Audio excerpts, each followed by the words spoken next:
It would be nice to create enough context where people could completely avoid the medical system.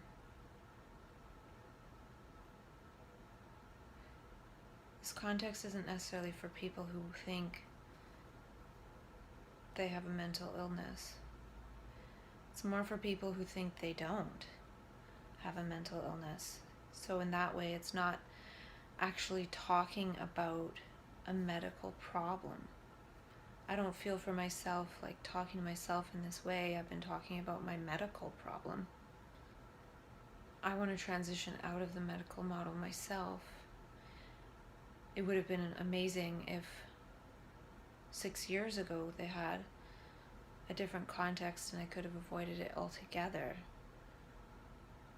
by understanding this process and therefore not fearing it. So I don't think trans consciousness or neuro reemergence is a medical problem. And so if people are able to have that context,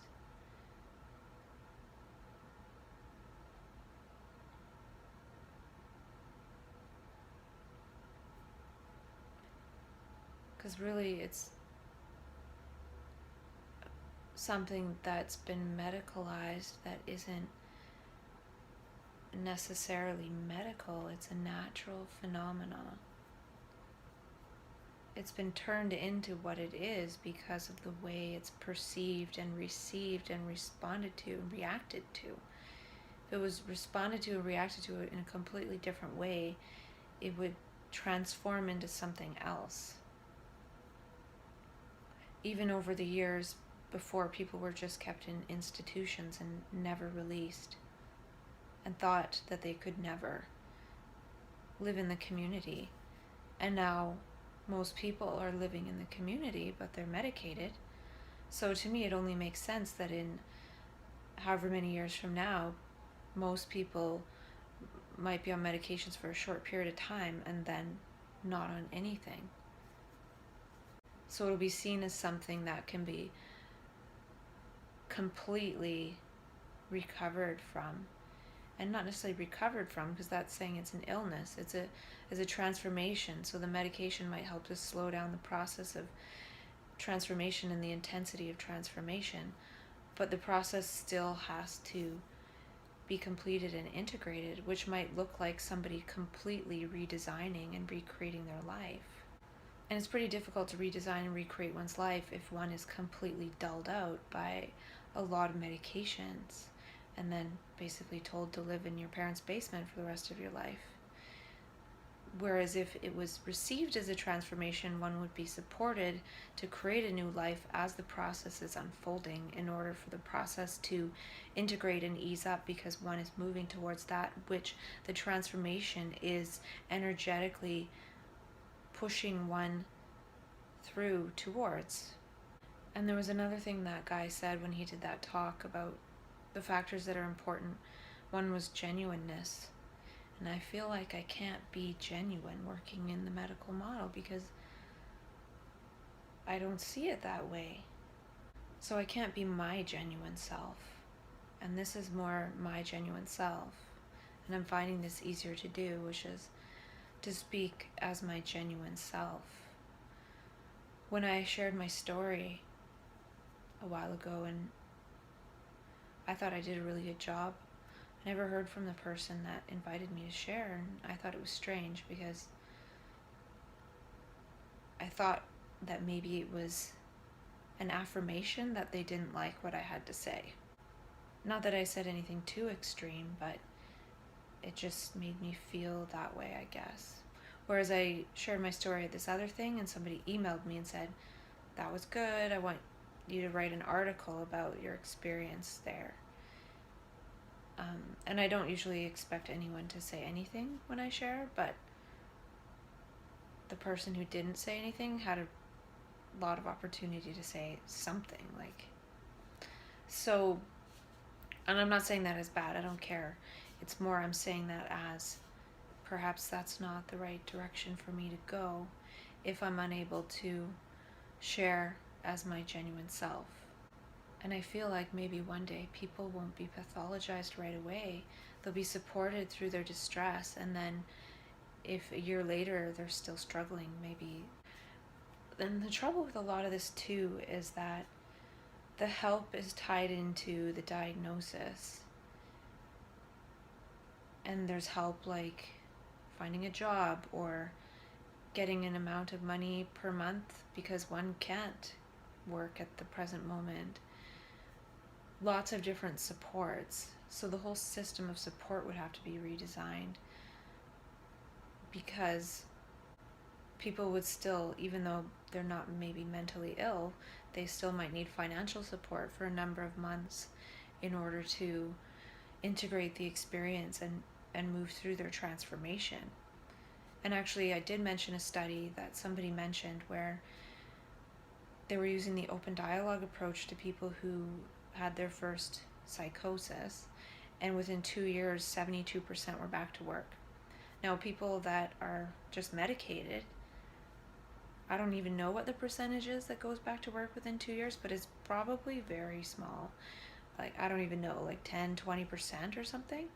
So maybe it's not true that it would have to be reworked that much, because perhaps people would really just get back to life and then not need this pathologizing. So somebody who has psychosis doesn't necessarily need a diagnosis of schizophrenia. They could just have psychosis and 2 years later be fine. But usually it's like psychosis, oh, and you have a few other things, oh, you have schizophrenia, and then it's turned into something chronic, and then the medications that are given increase the chronicity and ensure the pathology. It like locks a person into that paradigm, because generally when somebody's put on meds, there's not like a time limit. There's no, oh, well, after 2 years we'll see how you're doing, we'll reduce the meds. So one gets stuck in that automatically. So I think if it was received differently, people would transform and transcend and move on with their lives and move into a better version of themselves, minus the parts that were naturally just trying to fall away through the ego scramble. And maybe the universe isn't trying to get rid of the ego altogether, it's just trying to get rid of a certain percentage of the ego elements that are preventing a person from being their best self, because what the universe needs is a person to be their best self. It doesn't matter if they have 10% ego or 90% ego. If it's their best self, it's their best self. And I feel like the more ego one has, the more strong it is, the less one sees things in an altruistic way from a perspective of oneness. So it could just be trying to introduce more oneness and altruism. And yeah, the ego's not necessarily bad, because someone like Tony Robbins probably has a huge ego, but he's using it for so much good. And I wrote that our biomechanical energy is limiting our programming. What I mean by that, by doing habitual behaviors all the time, we're not reprogramming our brain. We're not doing new gestures that are going to shape our brains in different ways. And also when we're in habit, we're not perceiving, we're not learning, we don't have any new information. So that's actually stopping new insight. And perception eliminates programming. And programming is biomechanical energy wastage, because the programming is causing us to just act in habits, which is just wasting our biomechanical energy, going to work, watching TV. And so our thermodynamic energy, that entropy, is not actually being turned into new information. We are thermodynamic energy information processors. I think this has something related to when I'm coming to the end of my up-down cycle. Usually I feel freezing cold by the end of it. And I think there's something to do with entropy there, with thermodynamics, with information related to thermodynamics. And I don't know how that works, but it's like perception of more information. By having a clear mind screen, having access to more bits of information, that information has to be integrated. It has to go somewhere, which is sort of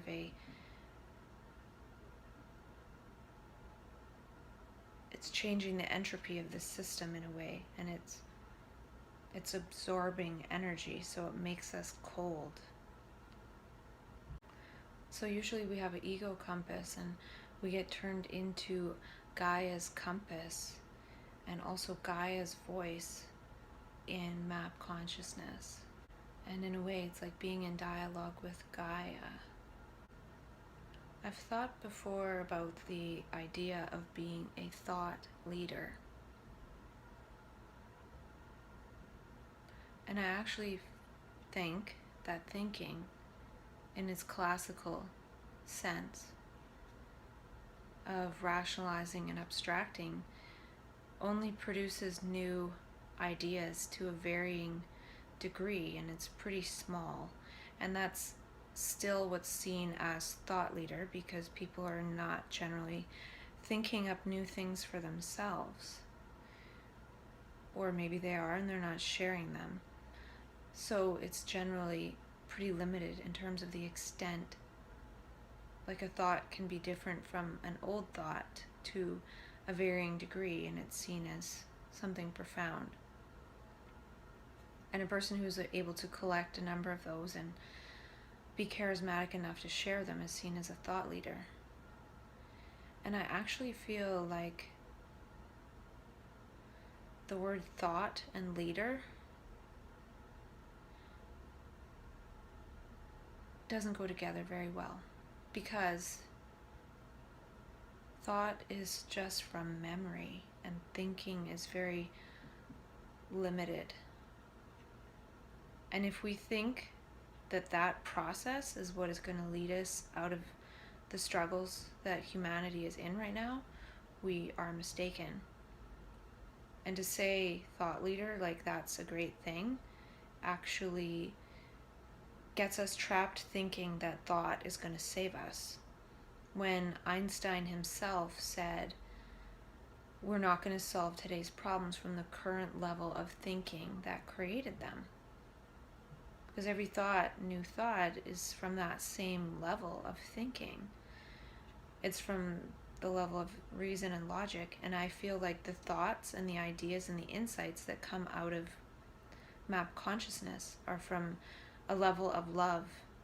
And some of them are harder to make sense of because they're actually from somewhere beyond that we're even capable of seeing right now. And Dr. David Bohm said, we need a new source of thoughts and ideas. He said that in an interview with David Suzuki. And I feel like this other state of consciousness is at least one of those sources of other thoughts and ideas from beyond personal ego thought and personal education, and exploring and recombining people's old ideas. So I feel that perception extrapolation is actually more of a leading thing. Pattern recognition and extrapolating, which I guess might be called lateral thinking in a way.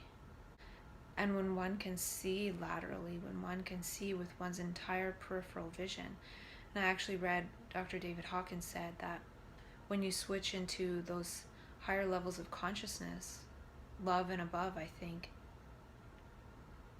you actually start to see more with your peripheral vision than your focal vision. And that's why I don't really subscribe to the idea of focus, because when one is focusing, one's only going to see what one's focusing on. And that is limited by one's education and the trajectory of one's life. Whereas if one is not focusing, one can actually take any perspective possible, and who knows what that's going to be. It's just going to be whatever in the moment. So I actually feel like it's more like extrapolation leader, extrapolating beyond.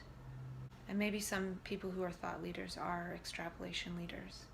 I just don't really feel like thought is the best word to describe what's really needed, which is more like perception, insight, learning, seeing for oneself actually, and then unfolding through words and language what it is that one is trying to paint a picture of that one actually saw.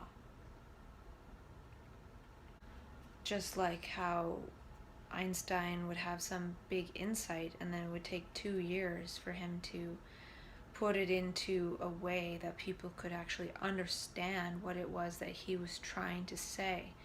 And even then, people still didn't necessarily get it or have the context through which to understand it. We need to hallucinate a more meaningful reality. Maybe all meanings are hallucinations and delusions. But the ones that consensus reality says are okay to believe, well, those are okay. And I feel like the stress in the body is actually what causes some of the epigenetic changes and maybe the bipolar biotypes that lead to these perceptions that are seen from the outside as hallucination and delusion, in order to move us out of the poison of society and start to co-create something outside of the realm of stress.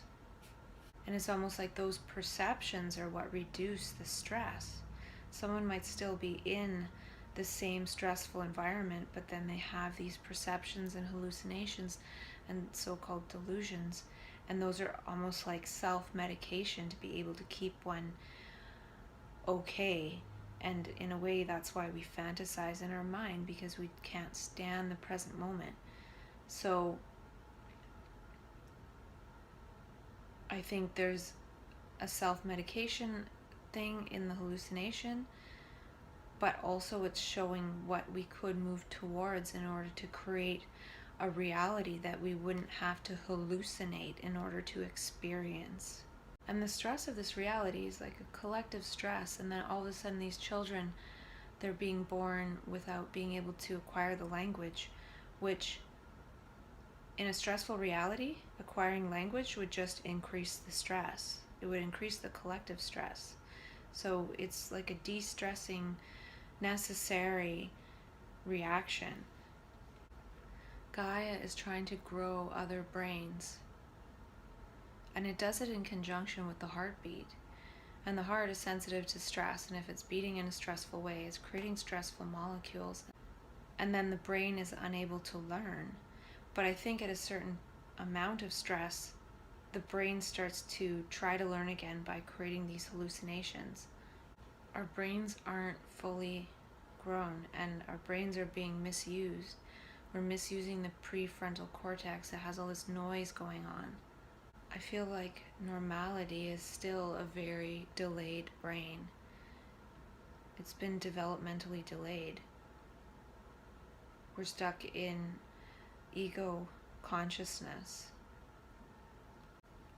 What kind of brain grows in love? I just had a sense that the scale of consciousness is also related to our spine. Like the chakra systems, I guess, like the lower energies are sort of shame around our base chakra and things. And then we get into courage, which is kind of like our gut. And then we get into love, which is our heart. And then we get into probably joy is like the throat chakra. Being able to sing and speak, and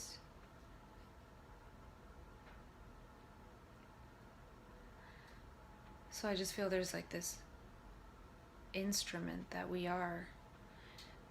And the lower chakras, they're not necessarily bad, though they're associated with shameful things.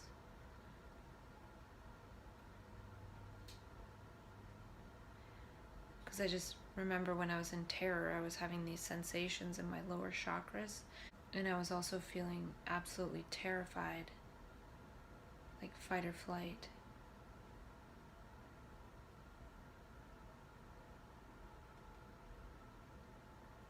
I wonder if speaking too sort of integrates the heart chakra and the higher chakra, because the speaking is in between. So it's a way to sort of integrate and give voice to both. And the language we use is important. Language below the level of 200, of anger, of jealousy, of shame, that is going to make us weak, whereas above 200 is courage. It's going to make us strong.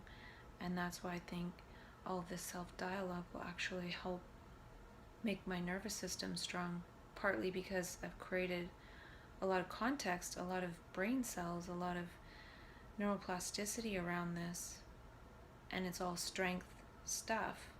So in that way, I feel like it's possible my nervous system is stronger, in that I've used my words and my body and everything to speak about this, to speak it into neural reality at least.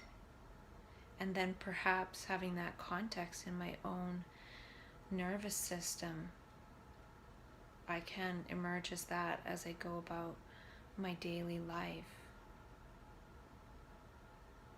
And I feel like our nervous system is meant to perceive Gaia, not the little me, and referring every perception to that.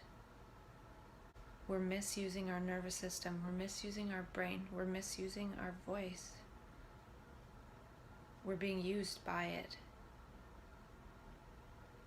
And I think that's one of the fundamental differences, is using our voice versus being used by it.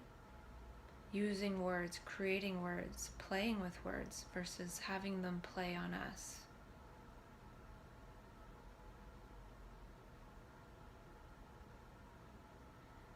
If we get stuck in word loops, I think they're only naturally going to be negative because they're not reporting on actuality. Because if we were actually perceiving actuality, we would be in ecstasy, joy, and bliss and love. There's no other way to be. The fact we hear our own voice in our head saying, repeating stuff, is delusion and is illusion.